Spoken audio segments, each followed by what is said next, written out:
नमस्कार विद्यार्थियों।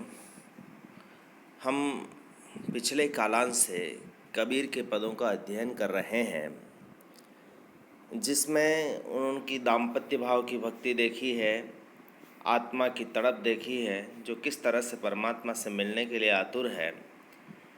अपने भावों को व्यक्त करने के लिए कबीर ने कई उलट बांसियों का सहारा भी लिया।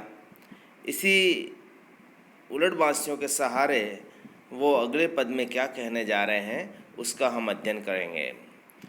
कबीर कहते हैं कि अवधू ज्ञान लहरी धुनि मांडी रे, शब्द अतीत अनाहद राता, कि शब्द अतीत अनाहद राता, इहि विधि तृष्णा खांडी रे, अवधू ज्ञान लहरी धुनि मांडी रे, अवधू ज्ञान लहरी धुनि मांडी रे।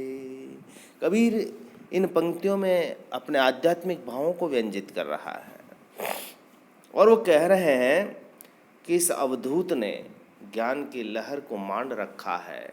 अवधूत का अर्थ होता है योगी, जिसने योग के माध्यम से अपने आप को स्थिर कर लिया है, अपनी आत्मा को परमात्मा से जोड़ने का प्रयास कर लिया है और उसमें वह सफल हो गया है, तो वह अवधूत है।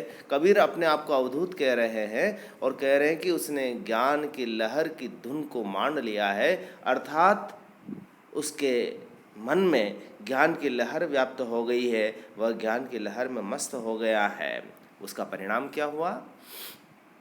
शब्द अतीत अनाहद राता, इहि विधि तृष्णा खांडी रे। जो अतीत शब्द है अर्थात वह परमात्मा स्वरूप है, उसमें वह अनुरक्त हो गया है, उसकी इंद्रियां अनुरक्त हो गई है, उसकी अनाहत शब्द में अनुरक्त हो गई है। और इसका परिणाम यह हुआ कि जो तृष्णाएं हैं, सांसारिक विषय हैं, सांसारिक विकार है, वे सभी उन सभी से वह मुक्ति हो गई है, वह उन्हें खंडित कर चुका है। तो शब्द अतीत अनाहद राता, अनहद नाद से, उस अतीत से उसने अपने आप को जोड़ लिया है और अपनी तृष्णाओं को खंडित कर लिया है। जब वह अनाहद नाद की स्थिति में पहुंच गया है, जब उसने अपने आप को परमात्मा से जोड़ लिया है, तो क्या घटनाएं घट रही है उसके जीवन में, उसके जीवन रूपी वन में। तो यहाँ पर वो उलटबासियों का सहारा लेते हुए कबीर कह रहे हैं कि वन के ससे संबंध घर किया, मंछा बसे पहाड़ी, सोई पीवे ब्राह्मण मत वाला, फल लागा बिन बाड़ी, वन के ससे समंद घर किया। यहाँ पर वन में जिस प्रकार से खरगोश रहता है, वहाँ पर यहाँ पर संसार वन की बात कर रहा है। संसार रूपी वन में जो खरगोश है, खरगोश यहाँ पर मन का प्रतीक है। संसार रूपी वन में जो खरगोश रूपी मन है, अब वो संसार से मुक्त होकर के कहाँ चला गया है? समुद्र में चला गया है, अर्थात मूलाधार रूपी चक्र में समाहित हो गया है। संसार में भटकने वाला मन, जिस प्रकार से खरगोश किसी जंगल में भटकता रहता है, वह खरगोश अब वन में नहीं रह करके समुद्र में चला गया। यहाँ पर समुद्र है, मूलाधार चक्र में अपने मन को स्थिर कर लिया, अर्थात सांसारिक व्यामोह से परे हट करके वह वहाँ पर लीन हो गया। और मंछा बसे पहाड़ी, मछलियाँ स्वाभाविक रूप से पानी में निवास करती है, लेकिन यहाँ पर मछलियों को बताया जा रहा है कि वह पहाड़ी पर बस गई है, अर्थात प्राणवायु। मछली यहाँ पर प्रतीक है पवन की, प्राणवायु जो कि मेरुदंड के ऊपर सहस्रार चक्र में स्थिर हो गई है। ये एक योगी की स्थिति होती है, जब वह अपने ज्ञान के माध्यम से परमात्मा को पा लेता है, तो उसके जो सहस्रार चक्र में उसकी प्राणवायु स्थिर हो जाती है, मूलाधार चक्र में उसका मन स्थिर हो जाता है। और परिणाम क्या होता है कि सोई पीवे ब्राह्मण मत वाला, फल लगा बिन बाड़ी, अवधू ज्ञान लहरी धुनि मांडी रे। इस अवधूत ने जब ज्ञान की लहर को मांडा तो क्या हो गया? ब्राह्मण ने सुरापान शुरू कर दिया, वह उस परमात्मा के रस को पीने वाला हो गया और मतवाला हो गया, वह उसी में डूब गया और फल लागा बिन बाड़ी, और उसके बगीचे में बिना बाड़ी के ही, बिना उपवन के ही फल लगने लग गए हैं। अर्थात संसार में जो दिखाई नहीं देता वह उसे उस ज्ञान के माध्यम से दिखाई दे रहा है। जो सामने से कुछ भी नहीं है, जो सामने से भ्रमित कर रहा है, वह उसके जीवन में घटित हो रहा है। वो आगे कहते हैं कि खांड बूणे कोली में बैठी, मैं खूंटा में गाड़ी, ताणे वाणे पड़े अनवासी, सूत कहे बुनी गाड़ी। यहाँ पर आत्मा रूपी जुलाहा क्या कर रहा है? खांड बुने, यानी आत्मा रूपी जुलाहा अपने वस्त्र को बुन रहा है।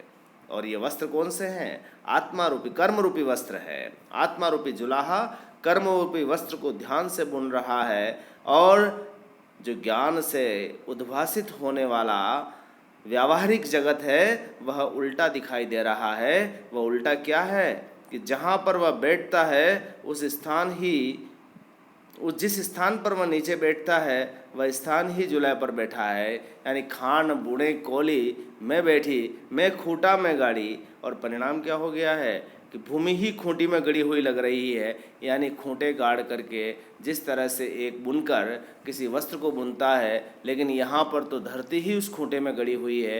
यानी संसार में सारी की सारी स्थितियाँ विपरीत होती जा रही है। तो खान बुने कोली में बैठा हुआ है बुनकर, और अपने आप वस्त्र बुने जा रहे हैं। वह भूमि ही खूंटे में गड़ी हुई है। ताने वाणे पड़े अनवासी, उसके ताना बाने जो हैं उसके स्थान पर गांठें अपने आप पड़ती जा रही है। यानी बुनाई की जगह पर क्या हो रहा है? गठाई पड़ती जा रही है। सूत कहे बुनी गाड़ी, और सूत स्वयं बुनने जा रहा है। यानी वह स्वयं, यानी अपनी आत्मा स्वयं परमात्मा के साथ सदाचार करने लग जाती है, व्यवहार करने लग जाती है। संसार से उसका जो योजक है, योजक तत्व टूट जाता है। तो खान बुने कोली में बैठी, मैं खूंटा में गाड़ी, ताणे वाणे पड़े अनवासी, सूत कहे बुनी गाड़ी। कहे कबीर सुनहु रे संतों, अगम ज्ञान पद माही, गुरु प्रसाद सुई के नाके, हस्ती आवे जाई। कबीर कहते हैं कि संतों, इस अगम ज्ञान के पद को, इस पद के अंदर निहितार्थ को जो समझ जाएगा वह उस परम तत्व के रहस्य को भी पालेगा। जिस प्रकार गुरु के प्रसाद से सुई के नोक में भी हस्ती आ सकता है, हाथी निकल सकता है, ये सब गुरु की कृपा है कि मैंने उस अवधूत की स्थिति को प्राप्त कर लिया और अपने ज्ञान की धुन को जीवन में मान लिया।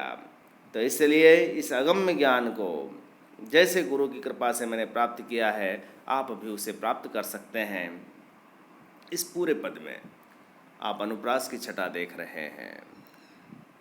अतीत अनाहद में ससे संबंध में आपको अनुप्रास दिखाई दे रहा है। इसी प्रकार इसमें विरोधाभास आपको उलटवासों में दिख रहा है कि जैसे कोई खरगोश समुद्र में घर कैसे कर सकता है, मंचा पहाड़ी पर कैसे बैठ सकती है, ये विरोधाभास भी है। लेकिन जब जैसे ही इनका अर्थ प्रकट होता है तो सही स्वाभाविक रूप में लग जाता है, तो विरोधाभास अलंकार है। विभावना जहाँ पर कारण नहीं होते हुए भी काम हो रहा है कि जैसे मैं खूंटा में गाड़ी और सूत कहे बुनी गाड़ी, कारण है ही नहीं लेकिन वहाँ पर हो रहा है, तो विभावना अलंकार हो गया है। योग के कई प्रतीक इसमें प्रकट हो रहे हैं, तो उलटवासी यहाँ पर है ही। आध्यात्मिक अनुभूति इसमें व्यंजित हुई है, भाषा सधुकड़ी है, और ये सभी राग गौड़ी में ही कबीर के पद चल रहे हैं। भाषा इसमें कई शब्दावली है, ब्रज की ज़्यादा है, उसके साथ साथ पंजाबी के कुछ शब्द भी उसमें दिखाई दे रहे हैं। तो कबीर ने अपने आप को ज्ञान मार्ग के आधार पर साधक के रूप में प्रकट किया है और अपनी बात को प्रकट किया है। अगला पद भी उसी ज्ञान की आंधी से संबंधित है। कबीर कह रहा है कि जिस तरह से ज्ञान की आंधी आ गई है मेरे जीवन में, और उसका परिणाम क्या हुआ है। यानी एक आत्मा जब परमात्मा की साधना करती है और उससे वह प्राप्त कर लेती है और उसके अंदर लीन होती है, तो परिणाम क्या होता है, तो उसका एक रूपक बांधा गया है और वह रूपक आंधी से जोड़कर बांधा गया है। यानी किस तरह से जैसे आंधी आती है और हवाएं चलती है, हवा के साथ जो टाटियाँ बनी हुई होती है, रस्सी से बंधी हुई बल्लियाँ होती है, मकान कच्चे पक्के होते हैं, वो गिर जाते हैं, टूट जाते हैं और ऊपर जो बर्तन वगैरह आदि फूट जाते हैं, तो उसका एक बहुत बढ़िया अच्छा रूपक जो चाक्षुष बिंब आपको सामने दिखेगा कि इस तरह से कैसे उसका प्रभाव पड़ता है। कबीर कहते हैं कि संतों भाई आई ज्ञान की आंधी रे, संतों भाई आई ज्ञान की आंधी रे, कि भ्रम की टाटी सवे उड़ानी, भ्रम की टाटी सवे उड़ानी, माया रहे न बांधी रे, संतों भाई आई ज्ञान की आंधी रे। हे संतों को संबोधित करते हुए कवि कह रहे हैं कि हे संतों, जब जब मेरे जीवन में ज्ञान की आंधी आ रही है, और जब ज्ञान की आंधी आ रही है तो क्या परिणाम हो रहा है कि मेरी भ्रम रूपी टाटी, टाटी का मतलब होता है लकड़ी की डोरियों से बंधी हुई एक तरह से फाटक होती है, तो तेज हवा के माध्यम से उड़ जाती है। उसी प्रकार से इस भ्रम के माध्यम से मैं संसार में जीवन यापन कर रहा था, वह भ्रम रूपी टाटी उड़ करके चली गई है। जिस तरह से आंधी में वह टाटी टिक नहीं पाती है और उड़कर चली जाती है, उसी प्रकार से जैसे ही मुझे ज्ञान प्राप्त हुआ, परमात्मा के स्वरूप का ज्ञान मिला और वह भ्रम रूपी टाटी उड़कर चली गई। और जिस भ्रम रूपी टाटी को किसने बांध रखा था, माया की रस्सी ने बांध रखा था, यानी डोरियों से वो टाटी बंधी होती है और वह भी उसको बचा नहीं पाई, तो माया का प्रभाव भी मेरे उस भ्रम पर कोई स्वरूप नहीं दिखा पाया और वह उसे रोक नहीं पाया, और इस तरह से मैंने ज्ञान के माध्यम से भ्रम को उड़ा दिया और माया से भी मैं मुक्त हो गया। तो संतों भाई आई ज्ञान की आंधी रे। और क्या हुआ आगे कि हित चित की द्वैथुनी गिरानी, मोह बलिंडा टूटा, हित चित की द्वैथुनी गिरानी, मोह बलिंडा टूटा, तृष्णा छानी परी घरी ऊपरी, कुबुद्धि का भांडा फूटा, संतों भाई आई ज्ञान की आंधी रे। यानी ज्ञान उत्पन्न होने पर सारे भ्रम का निवारण हो गया, माया का बंधन छूट गया। और अब वो आगे कहते हैं कि इस आंधी से हित और चित्त, यानी अपना भला और अपने मन की वृत्तियों को जो केंद्रित करता है, ये दोनों ही धुनियाँ, दोनों ही क्या हो गए हैं, गिर गए हैं। धुनियाँ होती है किसी मकान के अंदर जो खड़ी हुई दो खंबे यानी पिलर, यानी वो लकड़ी के बने हुई जो धुनियाँ हैं, वो क्या हो गए हैं, टूट गए हैं। तो जैसे तेज आंधी आने पर कच्चे घर के अंदर जो लकड़ी के खंभे हैं वो नीचे गिर गए हैं, और बलिंडा यानी जो लंबाई और चौड़ाई में उस छत को थामने वाले जो बलिंडे होते हैं वो भी टूट जाते हैं, तो वो स्थिर नहीं रह पाते हैं तेज हवा में। तो इसी प्रकार से मेरे जीवन में जो हित और चित्त की दो धुनियाँ थी वो गिर गई हैं, और मोह रूपी बलिंडा भी अब टूट गया है। और ये सब किसके कारण हुआ है, ज्ञान की आंधी के कारण हुआ है। और उस तेज आंधी का परिणाम क्या हुआ कि तृष्णा छानी परी घर ऊपरी, और तृष्णा रूपी छान यानी छत, कच्ची छत है वो, जो वो घर के ऊपर जो थी वो भी क्या हो गई, टूट गई। और उसके ऊपर जो भांडे पड़े हुए थे, पुराने बर्तन पड़े हुए थे, वो कुबुद्धि रूपी भांडे भी फूट गए। तो यानी तृष्णा रूपी जो छत है, तृष्णा इस संसार में मनुष्य को बार बार रोके रखती है, मौके की तलाश में रहती है, और वह उसे प्रेरित करती है कि संसार बड़ा मोहक है। ये तृष्णाएँ वो अब टूट चुकी है, उसके ऊपर जो कुबुद्धि रूपी भांडा है वो भी फूट गए हैं। अर्थात मेरी जो बुद्धि अभी तक भ्रष्ट थी, मेरी बुद्धि इस बात को स्वीकार नहीं कर रही थी कि कि मेरा स्वरूप क्या है, मैं क्या हूँ, अब मुझे ज्ञान प्राप्त हो गया है, तो मुझे लगता है कि मैं संसार के मिथ्यात्व को पहचान गया हूँ। आगे वो कहते हैं कि जोग जुगति करि संतों बांधी, निर्चू चुवेन पानी। जोग जुगति करी संतों बांधी, निर्चू चुवेन पानी। कूड़ कपट काया का निकस्या, हरि की गति जब जानी। संतों भाई आई ज्ञान की आंधी रे। आपने देखा कि किस तरह से मकान ध्वस्त हो गया, कच्चा जो मकान था उस आंधी के कारण नष्ट हो गया। अब कबीर यहाँ पर कहते हैं कि संतों ने योग की युक्ति से अपने शरीर रूपी छप्पर को ऐसा आकार दिया कि अब कोई भी पानी उसके भीतर आने वाला नहीं है। यानी मैंने जो घर बनाया है वो कैसा है कि जोग रूपी युक्ति से बनाया है और संतों के सहायक से बनाया है। हे संतों, मैंने अपनी योग रूपी युक्ति से अपने घर को बांधा है जिसमें तनिक भी पानी चू नहीं सकता।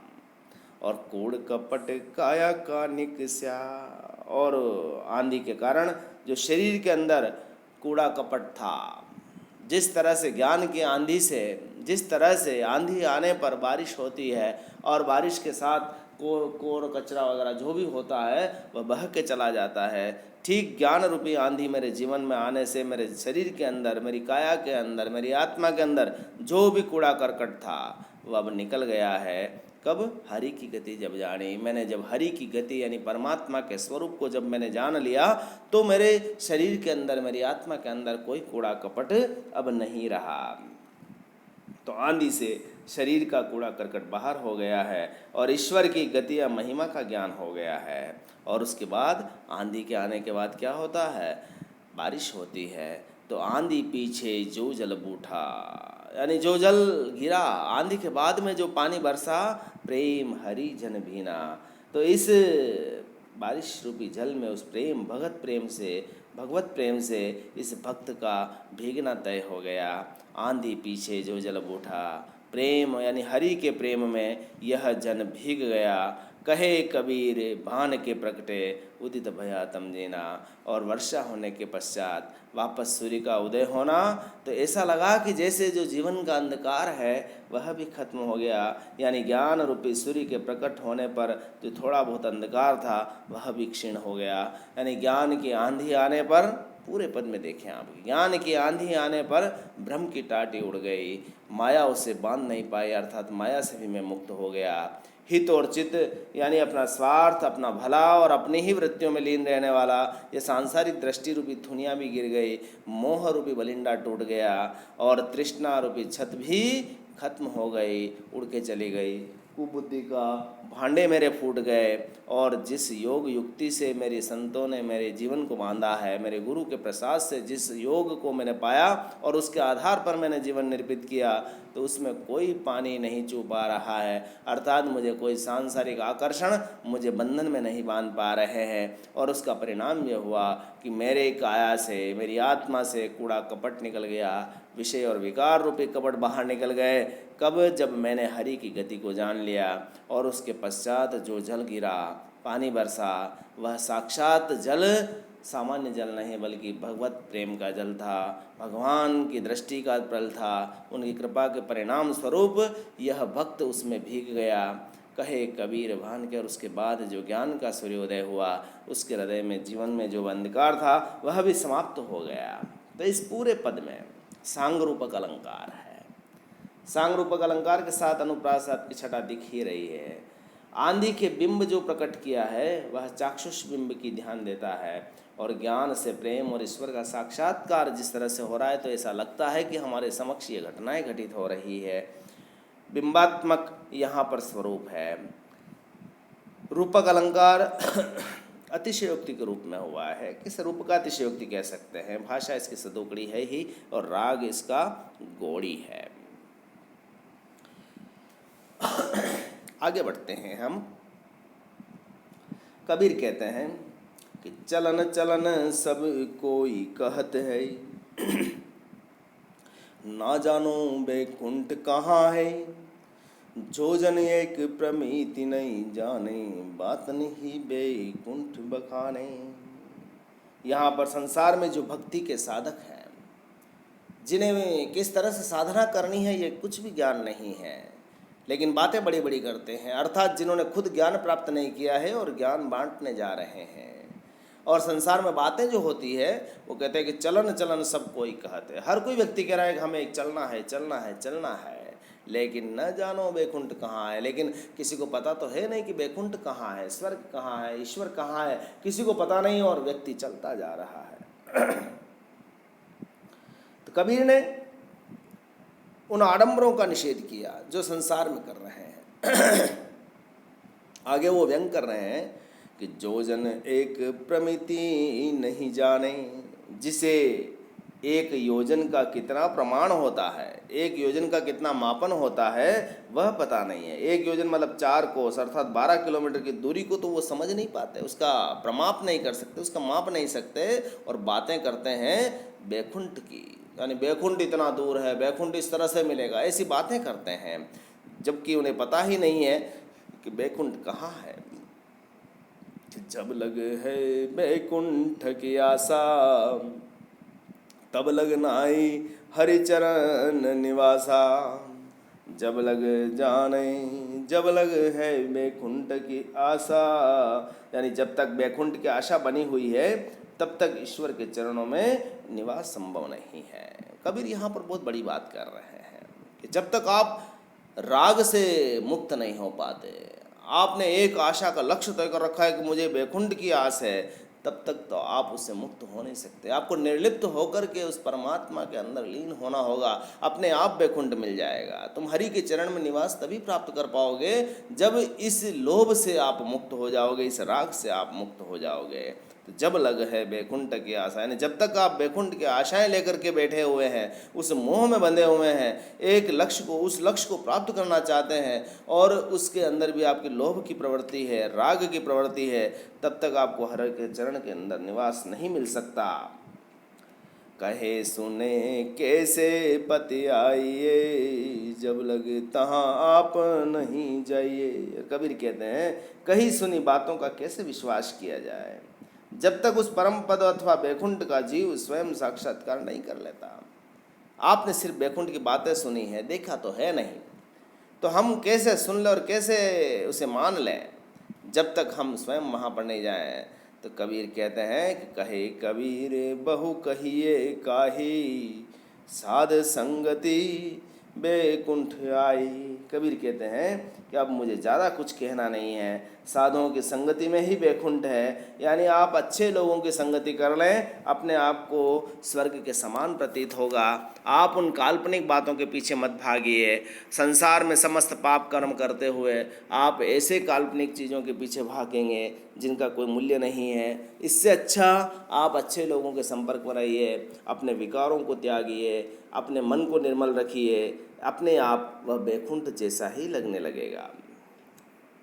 तो कबीर ने इस पद में पुनरुक्ति प्रकाश और वृत्यानुप्रास अलंकारों का प्रयोग किया और उसके साथ साथ सांसारिक जो धारणाएं हैं कि स्वर्ग ऐसा होता है, बैकुंठ ऐसा होता है, उन आडंबरों पर उसने व्यंग किया है। अगला पद उस अनाहत योगी का है।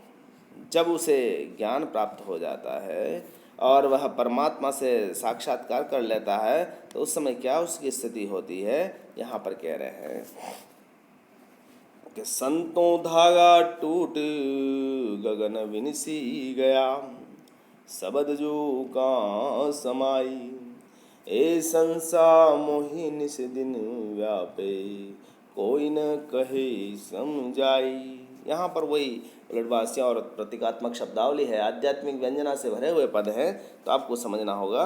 कबीर संतों से पूछ रहे हैं कि हे संतों, कि जब सृष्टि और संहार धागा टूट गया, धागा टूटने का अर्थ यह है कि यह सृष्टि और मृत्यु यानी संसार से जब व्यक्ति मुक्त होगा तो इसे धारण करने वाला आकाश नष्ट हो जाएगा और आकाश का गुण शब्द कहाँ समा जाएगा, ये मुझे समझ में नहीं आ रहा है। यह माना जाता है कि मनुष्य जब अपनी आत्मा से मुक्त होता है तो उसके अंदर का जीवित जो तत्व है वह आकाश रूपी तत्व विनष्ट हो जाएगा, तो वो कहाँ समाएगा।